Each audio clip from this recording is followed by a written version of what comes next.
नमस्ते श्रोतागण। कहानी चैनल में आपका स्वागत है। आइए सुनते हैं मालती जोशी जी की कहानी, मेरे आंचल का अभय लोक। शौनक, शानू बेटे, सोनू। मेरी तीसरी पुकार पर वह कमरे के दरवाजे पर आकर खड़ा हो गया और झल्लाकर बोला, क्या है? क्यों चीख रही हो? मैं अवाक। गुस्से का एक गुबार सा मन में उठा, पर अपने को जब्त करते हुए मैंने कहा, चीख कौन रहा है, मैं कि तुम? तुमसे तो आजकल बात करते ही डर लगता है, एकदम काटने को ही दौड़ते हो। ठीक है, मैं कटखना कुत्ता हूं। काम क्या है बताओ। सोनू, ठीक से बात नहीं कर सकते तुम? मैं तो हमेशा ऐसे ही बात करता हूं, पर आप आजकल सोफिस्टिकेटेड लोगों की सोहबत में है ना, इसलिए आपको अपना ये बेटा उज्जट और गवार लगने लगा है। काम क्या था बताइए। कुछ नहीं, और होगा भी तो मैं अपने आप कर लूंगी। किसी के एहसानों की जरूरत नहीं है मुझे। और मैं अबाउट टर्न करके अपने कमरे की ओर चल पड़ी। मन में एक छीन सी आशा थी कि वह सॉरी सॉरी करता हुआ पीछे आएगा, गले में बाहें डालकर मनाने की कोशिश करेगा। पर यह सब तो अब सुदूर अतीत की बातें हो गई हैं। पहले वाला शौनक पता नहीं कहाँ खो गया है। क्या उसे कभी लौटा पाऊंगी? मेरी हताशा से बेखबर शौनक अपने कमरे में जाकर फिर से इंटरनेट के सामने बैठ गया था और मैं अपने कमरे में सिर पकड़कर बैठी थी। मेरी सारी शक्ति ही जैसे किसी ने निचोड़ ली थी। कितने उत्साह से बाजार जाने के लिए तैयार हुई थी कि तभी लंबी लिस्ट बना ली थी। सोचा था शौनक को भी साथ ले लूंगी। साथ में कोई रहता है तो शॉपिंग में आसानी होती है। परसों नील और सुचित्रा आ रहे थे। शादी में जो विदाई हुई थी वह तो रस्म अदायगी थी, असली विदाई तो अब होगी। अब मेरी लाडली अपने दुल्हे मियाँ के साथ अमेरिका चली जाएगी। फिर पता नहीं कितने दिनों बाद आएगी, साल 2 साल या कि 3 साल, कौन जानता है। उसे देने के लिए मिठाई नमकीन लेने थे। उसकी पसंद का खाना बनाने के लिए सब्जी मार्केट का एक चक्कर लगाना जरूरी था। सुचित्रा के लिए प्यारा सा सूट मैंने पहले ही ले रखा था, पर नील के लिए एक अच्छी सी शर्ट लेनी थी। मुझे पुरुषों के कपड़ों की समझ जरा कम ही थी, इसीलिए शौनक की चिरौरी कर रही थी। पर ये महाशय तो आजकल सीधे मुंह बात करना भूल गए हैं। वैसे यह एक तरह से अच्छा ही हुआ। वह साथ जाता भी तो नील के नाम से ही भड़क जाता। उसका यह नाटक सुचित्रा की शादी से ही शुरू हुआ है। शादी पर पापा का आना उसे बेहद नागवार गुजरा था। मुझे भी बहुत अच्छा लगा हो ऐसी बात नहीं है, पर मेरी मजबूरी थी। शादी के ठीक 1 महीना पहले उसके ससुराल वालों ने यह शर्त रख दी थी। इसे मांग कहें या शर्त, पर एक बात तय थी कि वे इस पर अड़ गए थे। उन्होंने कह दिया था कि घर की बात घर में रहने दें, पर रिश्तेदारों को कानाफूसी करने का मौका न दें। यह कोई प्रेम विवाह नहीं था, मैं आसानी से दूसरा घर वर देख सकती थी, पर वे लोग भी इस तरह की मांग नहीं रखेंगे, इसका क्या भरोसा था। दूसरे, शादी और सगाई के बीच के 6 महीने के अंतराल में फोन और इंटरनेट के जरिए दोनों इतने निकट आ गए थे कि उन लोगों को अलग करना क्रूरता होती। मेरा असमंजस देखकर ही लड़की का चेहरा एकदम उदास हो गया था, कुम्हला गया था। वह गुमसुम हो गई थी। उसकी खुशी के लिए मुझे अपना स्वाभिमान एक तरफ रख देना पड़ा था। आखिरी निर्णय लेने से पहले जब मैंने शौनक की राय जाननी चाही तो वह हत्थे से ही उखड़ गया। सुचित्रा को आड़े हाथों लेते हुए बोला, तुम अपने मिट्टी के माधो को समझा नहीं सकती कि इस पिता नामक आदमी ने हमारे साथ क्या सुलूक किया है, किस तरह हमें मझधार में छोड़कर चला गया था। तुम सब कुछ भूल गई हो या कि याद ही नहीं करना चाहती? शादी तुम्हारे लिए आत्मसम्मान से ज्यादा जरूरी हो गई है? उसकी इस भर्त्सना के जवाब में सुचित्रा सिर्फ आंसू बहाती रही। उन आंसुओं ने फिर मुझे कुछ और सोचने नहीं दिया। भाई बहन में उसी दिन से जैसे एक शीत युद्ध आरंभ हो गया। मेरा यह साग्रह निमंत्रण उनके लिए कितनी बड़ी नियामत है यह तो बाद में जाना। इतने दिनों तक शशांक से कोई संपर्क सूत्र ही नहीं था। समधियों के इसरार के बाद खोजबीन शुरू हुई। मेरे निमंत्रण के उत्तर में उनका जो फोन आया उससे ज्ञात हुआ कि 2 साल तक कैंसर से लड़ने के बाद जूलियन 4 महीने पहले चीर निद्रा में सो गई है। बेटा श्रीरंग इस घटनाक्रम से बहुत डिस्टर्ब हो गया है। वे उसे साथ लाना चाहेंगे, क्योंकि इस समय उसे अकेले छोड़ने का सवाल ही नहीं उठता। गर्दन तो मेरी फंसी चुकी थी। हाँ कहने के अतिरिक्त कोई चारा नहीं था। मेरी ओर से ग्रीन सिग्नल मिलते ही वे शादी से 10 दिन पहले ही पधार गए। घर की साफ सफाई और रंग रोगन का हवाला देकर मैंने उन्हें होटल में रुकवा दिया। वे दिन में एक आध चक्कर लगा जाने पर श्रीरंग दिन भर यहीं बना रहता। माँ की बीमारी और फिर उसकी मृत्यु ने उस 12-13 साल के बच्चे को बड़ा विचलित कर दिया था। यहाँ मेहमानों से भरे पूरे घर में रहना उसे अच्छा लग रहा था। मेहमान भी उस गोरे चिट्टे गदबदे बच्चे से बड़े खुश थे। उसकी अटपटी हिंदी सबके मनोविनोद का साधन थी।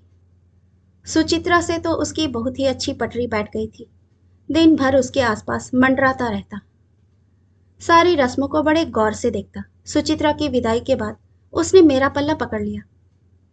रात को बड़ी मुश्किल से बहलाकर उसे होटल भेजना पड़ता। उस नन्हे से बच्चे के साथ इस तरह की ज्यादती करना अच्छा नहीं लगता था, पर मुझे शौनक से डर लगने लगा था। श्रीरंग उसे फूटी आंखों नहीं सुहा रहा था। वह ऐसी वहशी नजरों से उसे घूरता कि मेरा मन कांप कांप जाता था। पूरी शादी में उसका मूड उखड़ा उखड़ा ही रहा। बहन से तो उसने अबोला ही कर लिया था। उसकी विदाई के समय वह कहीं गायब हो गया था। लोगों के सामने बहाने बना बनाकर मैं परेशान हो गई थी। कन्यादान पर बैठने से पहले मैंने उससे कहा था, सोनू, फेरों के समय भाई की उपस्थिति आवश्यक होती है, तुम आसपास ही रहना। किसके फेरे? किसके मतलब? सुचित्रा के। और किसके? मुझे लगा आप अपनी बात कर रही हैं। सोचा मामा जी हैं तो मेरी क्या जरूरत है। तुम पागल तो नहीं हो गए? मैं पागल सही, पर आप दुल्हन से कम नहीं लग रही हैं। किसी से भी पूछ लीजिए। यह शौनक की खास अदा है। नाराज हो जाएगा तो आप करने लगेगा। सोनू, मेरी बेटी की शादी है, क्या मैं ढंग के कपड़े भी ना पहनूं? अभी कन्यादान पर बैठना है, 10 लोग देखेंगे। पहले अपने रिश्ते को वैधानिक तो कर लीजिए, फिर कन्यादान कीजिएगा। सोनू प्लीज, इस समय उल्टी सीधी बात मत करो। पंडित जी के दिमाग में कीड़ा घुस गया तो लेने के देने पड़ जाएंगे, किए कराए पर पानी फिर जाएगा। उसके बाद उसने कुछ नहीं कहा, पर मेरे अंदर ऐसा डर बैठ गया कि जब पंडित जी ने कन्या के भाई को आवाज दी तो मैंने बड़े भैया के बेटे को ही आगे कर दिया। करने को तो श्रीरंग को भी आगे कर सकती थी, पर फिर तो शौनक मुझे खा ही जाता। कभी कभी मुझे लगता है कि शौनक के मन में शायद यह डर बैठ गया है कि मैं पुराने संबंधों को फिर से जीवित करना चाहती हूँ, पर यह उसका निरा भ्रम है। पुराना तो अब कुछ भी लौट नहीं सकता। उसे तो मैंने बहुत गहरे दफन कर दिया है। उन दिनों की याद भी आती है तो कलेजे पर सांप लौटने लगता है। अच्छी खासी गृहस्थी चल रही थी, पर पता नहीं क्यों इनके मन में निरंतर एक असंतोष पल रहा था। फिर एक दिन लगी लगाई नौकरी छोड़कर बेहतर भविष्य बनाने के लिए यूएसए चले गए। 2 साल तक हम उनके पत्रों के सहारे जीते रहे। मेरी नौकरी थी, फिर भी उनके भेजे चेक्स का इंतजार तो रहता ही था। बच्चे बड़े हो रहे थे, उसके साथ ही खर्च भी बढ़ रहे थे। नाते रिश्तेदार, अड़ोसी पड़ोसी सब में प्रचारित हो गया था कि हम लोग बस अब जाने ही वाले हैं। बस वहां से बुलावा आने का इंतजार है। मैंने सबके पासपोर्ट बनवा कर रख लिए थे। हर साल सेशन शुरू होते ही मैं पूछ लेती कि बच्चों के एडमिशन करवा लूं क्या। वे कहते, अभी तो करवा लो, बाद में टीसी वगैरह निकलवा लेंगे। 2.5 साल इसी उहापोह में निकल गए। फिर एक दिन वज्रपात सा उनका लंबा पत्र आया। ढेर सारी क्षमा याचना के बाद लिखा था, सॉरी नीरू, मैं अकेलापन बर्दाश्त नहीं कर पाया। तुम्हारे पास तो फिर भी बच्चे थे, पर इस अनजान मुल्क में मैं बिल्कुल अकेला पड़ गया था, इसीलिए मोहजाल में फंस गया। अब हम इतना आगे निकल आए हैं कि पीछे लौटने का कोई रास्ता ही नहीं है। क्या तुम मुझे आजाद कर सकोगी? अगर कर सको तो आजीवन तुम्हारा ऋणी रहूंगा। विश्वास रखो, इसके बाद भी मैं तुम्हें और बच्चों को किसी प्रकार का अभाव नहीं होने दूंगा। आघात जबरदस्त था। उससे उबरने में थोड़ा वक्त तो लगना ही था, पर उसके बाद मैंने क्षण भर का भी विलंब नहीं किया। उन्हें मनचाही आज़ादी तो दे ही दी, साथ ही उन्हें सारी जिम्मेदारियों से बरी कर दिया। कह दिया कि ये मेरे बच्चे हैं, इन्हें मैं पाल लूंगी, आपको चिंता करने की जरूरत नहीं है। बच्चों की हताशा देखी नहीं जाती थी। इतने दिन तक बेचारे एक स्वप्न लोक में जी रहे थे। उनके सपनों का महल एकदम भरभरा कर गिर गया तो वे हक्का बक्का रह गए। बेचारे छोटे ही तो थे, शौनक 11 का और सुचित्रा 13 की। बच्चे बहुत छोटे होते हैं तो चीजों को जल्दी भूल जाते हैं, बड़े होते हैं तो अपने आप स्थितियों पर समझौता कर लेते हैं। पर यह बीच वाली उम्र बड़ी खतरनाक होती है। मुझसे उनके चेहरे देखे नहीं जाते थे। बच्चों को उस अवसाद से बाहर निकालने में मेरी सारी ऊर्जा खत्म होती रही। अपने लिए रोने बिसुरने का समय ही नहीं रहा। धीरे धीरे सब कुछ सामान्य होता चला गया। गाड़ी पटरी पर आ लगी। यूं तो 2.5-3 साल से बच्चों के पिता बाहर ही थे, पर तब उनसे एक तार सा जुड़ा हुआ था। उसके टूटते ही बच्चे जैसे अधर में लटक गए थे। उन्हें जमीन पर उतारने में बड़ी मशक्कत करनी पड़ी। मैं अपने को शाबाशी देते नहीं थकती थी कि मैंने कितना मुश्किल काम कर दिखाया है। तब यह पता नहीं था कि अपने छोटे से मन में शौनक एक ज्वालामुखी छुपाए हुए है। इस घटना के 12 साल बाद उस ज्वालामुखी में विस्फोट हुआ था। उसने घर की शांति के परखच्चे उड़ा दिए थे। कारण सिर्फ इतना था कि इस घर में उसके पिता का नाम फिर से लिया जाने लगा था। सुचित्रा तो सारा इतिहास जानती थी। वह नील को समझा सकती थी। नील अपने माँ बाप से बात कर सकता था। पर उन सबने मिलकर गेंद मेरे ही पाले में डाल दी थी। निर्णय मुझे ही लेना था और बेटी की खुशी के लिए अपना आत्मसम्मान ताक पर रखकर मैंने शशांक को आमंत्रण दे दिया था। और मेरा यह अपराध शौनक माफ नहीं कर सका था। सुचित्रा की शादी के बाद तो उनका इस घर में आना वह बिल्कुल ही बर्दाश्त नहीं कर पा रहा था। वे भी बेटे की बेरुखी को भाप गए थे, पर श्रीरंग को वे नहीं रोक पाए थे।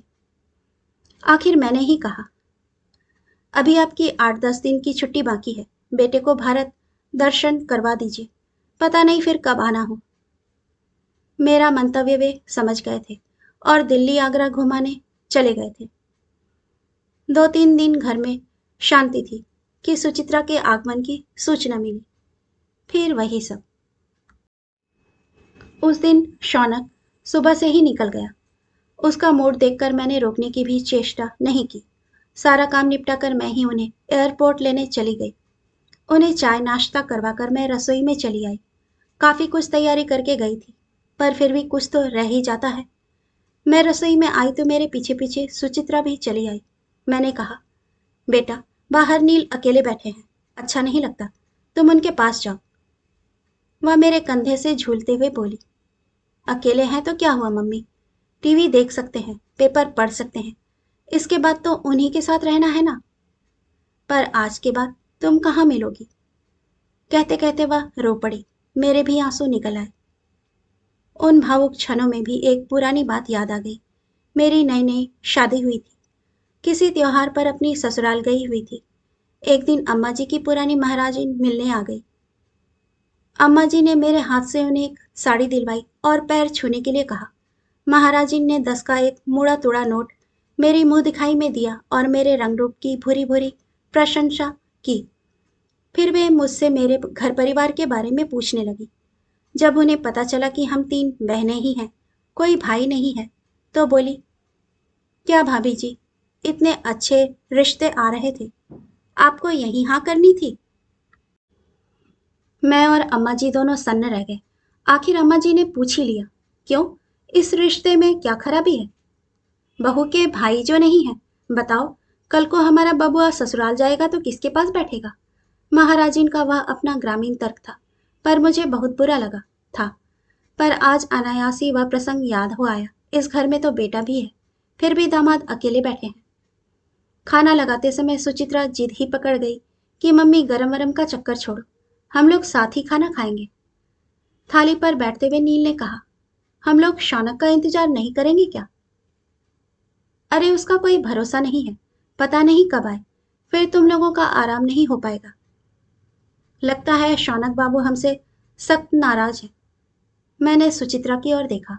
वह सिर झुकाकर चुपचाप कौर तोड़ती रही। मैंने कहा, नील, अगर तुम यह जानते हो कि शौनक तुमसे नाराज है, तो उसकी नाराजगी की वजह भी तुम्हें पता होगी। हाँ, सुचित्रा ने बताया था। नील, प्लीज उसे गलत मत समझना। अपने पिता के हाथों मेरे बच्चों ने बहुत सहा है, बहुत भुगता है। उनके एक निर्णय ने रातों रात हम लोगों की दुनिया बदल डाली थी। पिता के रहते मेरे बच्चे अनाथ हो गए थे। उन्हें उस धक्के से उबारने के लिए मुझे अपनी सारी शक्ति लगा देनी पड़ी थी। सुचित्रा लड़की है, शायद इसलिए सब कुछ आसानी से भूल गई, पर शौनक के घाव अब भी हरे हैं। उसके पापा का इस घर में पुनः प्रवेश उसे बिल्कुल भी बर्दाश्त नहीं हो रहा है, और वह यह नहीं भूल पाता कि इस निमंत्रण के मूल में तुम हो, इसलिए तुमसे नाराज है। दोनों चुप थे। मैंने भी कलेजे पर पत्थर रखकर ही तुम्हारे माता पिता की यह शर्त स्वीकार की थी। बेटी की खुशी मुझे अपने आत्मसम्मान से ज्यादा महत्वपूर्ण लगी थी। थैंक यू मम्मा, सुचित्रा ने अस्फुट स्वर में कहा। सिर्फ थैंक यू से काम नहीं चलेगा सुचित्रा। मैं इसके बदले में तुम दोनों से कुछ मांगना चाहती हूँ। By all means, it will be a pleasure, Neel ने तपाक से कहा। थैंक यू नील, पर सुचित्रा, तुम तो कुछ बोली ही नहीं। डर गई हो शायद कि मम्मी पता नहीं क्या मांग बैठे। सॉरी मम्मा। बेटा, माँ हूं मैं तुम्हारी, ऐसा कुछ नहीं मांगूंगी जो तुम्हें परेशानी में डाल दे। Mummy ji, you just name the thing. मैं आपको सुचित्रा की ओर से अश्योर करता हूं कि आपकी बात खाली नहीं जाएगी। थैंक्स अगेन नील। सुचित्रा बेटा, तुम्हें याद है कि जब तुम्हारे पापा फलक से एकाएक गायब हो गए थे, तो तुम्हें कैसा लगा था?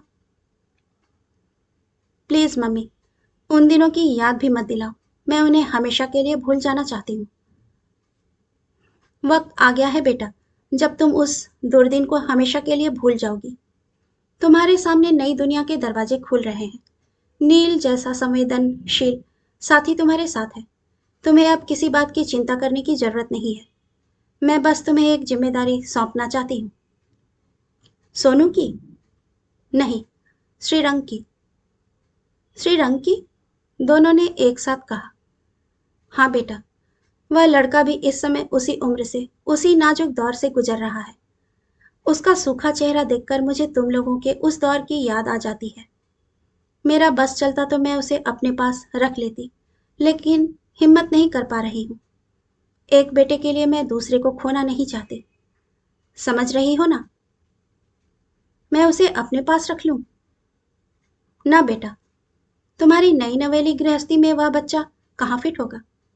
मैं तो बस इतना चाहती हूँ कि तुम उससे जुड़ी रहो, पत्रों से, फोन से। राखी, भाई दूज पर तुम दोनों उसके पास चले जाया करो या उसे अपने पास बुला लो। वह बच्चा ममता के लिए छटपटा रहा है, उसे वह दो। उसके जीवन में एक शून्य भर गया है, उसे भरने की कोशिश करो। कुछ दिनों बाद वह अपने आप संभल जाएगा। मुझे मालूम है, अमेरिका बहुत बड़ा देश है, दूरियां बहुत ज्यादा है, पर इतना तो तुम अफोर्ड कर सकते हो, मुझे विश्वास है। मम्मी जी, उसकी किसी लंबी छुट्टी में हम उसे बुला लेंगे। उस समय आप भी हमारे पास आकर रहिए, जी भर कर उसे प्यार कीजिए। तुम्हारे यहाँ आना तो है, पर अभी नहीं। जब तुम्हारे घर में कोई नन्हा मुन्ना मेहमान आएगा, तब पूरे 6 महीने आकर रहूंगी। बोर हो जाओगे। 6 महीने सोनू को छोड़कर रह लोगी? सुचित्रा ने कहा। तब तक क्या वह घर पर ही बना रहेगा? वह भी तो कहीं नौकरी पर चला जाएगा। ये उसका आखिरी सेमेस्टर चल रहा है, इसीलिए तो मुझे और भी चिंता हो रही है। ये फालतू की उधेड़-बुन कहीं उसकी पढ़ाई ना चौपट कर दे। इसीलिए अब सब दूर से ध्यान हटाकर सिर्फ उसी को देखना है। खाने के बाद मैंने उन दोनों को जबरदस्ती आराम करने भेज दिया। कहा कि 4 साढ़े 4 बजे चाय बनाकर आवाज दूंगी। फिर रसोई समेटकर मैं अपने कमरे में आ गई, दरवाजा बंद किया और शौनक का नंबर लगा दिया। सोनू, सुबह तुम एयरपोर्ट नहीं गए, कोई बात नहीं, पर शाम को तुम्हें दीदी को छोड़ने जाना है। उसमें कोई छूट नहीं मिलेगी। बिटिया इतनी दूर जा रही है, मैं चाहती हूँ वह खुशी खुशी विदा हो। तुमसे बिना मिले चली गई तो यह बात महीनों से सालती रहेगी। तो बहन के लिए तुम्हारे मन में जरा भी प्यार हो तो शाम 5:30 तक घर पहुंच जाना। यह तो हुई एक बात। दूसरे यह कि इस घर के तुम एकमात्र पुरुष हो। मेहमानों को विदा करने की जिम्मेदारी तुम्हारी है। वो एक और महापुरुष है तो। तुम जानते हो कि वे यहाँ नहीं हैं। होते भी तो मैं यह काम उन्हें नहीं सौंपती, क्योंकि वे इस घर के सदस्य नहीं हैं। उनसे जो काम मैंने करवाया वह आपद धर्म था। उससे ज्यादा उनकी कोई अहमियत नहीं है। 5 बजे हम लोग एकदम तैयार थे। मैंने बेटी की गोद भरी, दामाद का तिलक किया। उस क्षण दोनों ही भावुक हो आए। नील ने कहा, मम्मी जी आप क्यों परेशान हो रही हैं? हम लोग चले जाएंगे। इतनी दूर से आप अकेले लौटेंगी? तो क्या हुआ, भरे पूरे घर से लड़की जा रही है, क्या कोई एयरपोर्ट तक छोड़ने भी नहीं जाएगा? प्लीज मम्मी, तुम रहने दो। तुम वहां रहोगी तो चलते समय मुझे रोना आ जाएगा। वाह, रोना क्यों आएगा? छोटी नहीं हो तुम अब। अपने को कंट्रोल करना सीखो। कहते कहते मेरी ही आवाज भर्रा गई। उसी समय दरवाजे पर बाइक रुकी। कुछ ही पलों में वह सामने खड़ा था। बढ़ी हुई दाढ़ी, बिखरे हुए बाल, अस्त व्यस्त कपड़े। आप लोग तैयार हैं? मैं टैक्सी ले आऊं? उसने सपाट स्वर में पूछा। टैक्सी मैंने बुलवा ली है। 15-20 मिनट में आ जाएगी। तब तक तुम अपना हुलिया सुधार लो। उसने मुंह बिचकाकर अपने आप को देखा और कहा, इसमें क्या खराबी है? कुछ भी अच्छा नहीं है, बहस मत करो। उसके लिए अभी टाइम नहीं है। वह पैर घसीटता हुआ भीतर चला गया, जैसे जता रहा हो कि बहुत मजबूरी में यह सब कर रहा है। मैंने उसकी बेजारी पर जरा भी ध्यान नहीं दिया। टैक्सी जब आ गई तभी उसे आवाज दी। वह भीतर से नमूदार हुआ, साफ सुथरा, महकता हुआ, दमकता हुआ। ये हुई ना बात। अब लग रही है साले बहनोई की जोड़ी। मैंने उसका गाल थपथपाते हुए कहा। उसने हल्का मुंह फेर लिया। शायद यह भावुकता वह झेल नहीं पा रहा था, पर मैंने परवाह नहीं की। मेरे कहने से वह घर आ गया था। अब नहा धोकर अच्छे बच्चे की तरह बहन को छोड़ने जा रहा था। मेरे लिए यही बहुत था। मैंने खुद को ही शाबाशी देते हुए कहा, बधाई, राउंड 1 तो तुमने जीत ही लिया है। कहानी सुनने के लिए आपका धन्यवाद।